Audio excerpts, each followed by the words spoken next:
रात के अंधेरे में वो गली हमेशा की तरह जाग रही थी। लाल बल्बों की रोशनी, सिगरेट का धुआं और उन दरवाजों के पीछे छुपी कहानियां जिन्हें कोई सुनना नहीं चाहता। उस गली के आखिरी कोने में रहती थी रूहाना। लोग उसे बस एक नाम से जानते थे, वो औरत। पर उसकी असली पहचान, उसकी कहानी किसी को नहीं पता थी।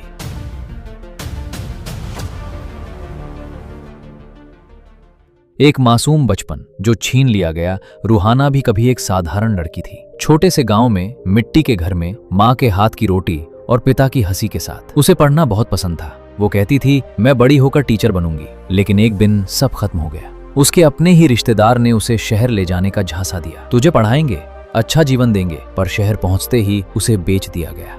उस दिन एक बच्ची मर गई और एक वैश्या पैदा हो गई।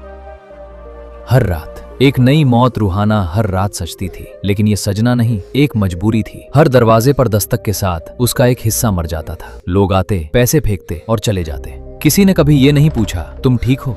एक अजनबी जो इंसान था, एक रात एक आदमी आया। वो बाकी लोगों जैसा नहीं था। उसने पैसे दिए लेकिन छुआ तक नहीं, बस चुपचाप बैठा रहा। रूहाना हैरान थी। तुम कुछ करोगे नहीं? वो बोला, मैं बस तुम्हारी कहानी सुनना चाहता हूँ। सालों बाद किसी ने उसे इंसान समझा था। उस रात रूहाना बहुत रोई, इतना रोई कि जैसे दिल का सारा दर्द बह गया हो। एक उम्मीद जो अधूरी रह गई। वो आदमी हर हफ्ते आने लगा। वो उसे किताबें लाकर देता, बातें करता। रूहाना फिर से सपने देखने लगी थी। एक दिन उसने कहा, मैं तुम्हें यहाँ से निकालूंगा। लेकिन वो दिन कभी नहीं आया।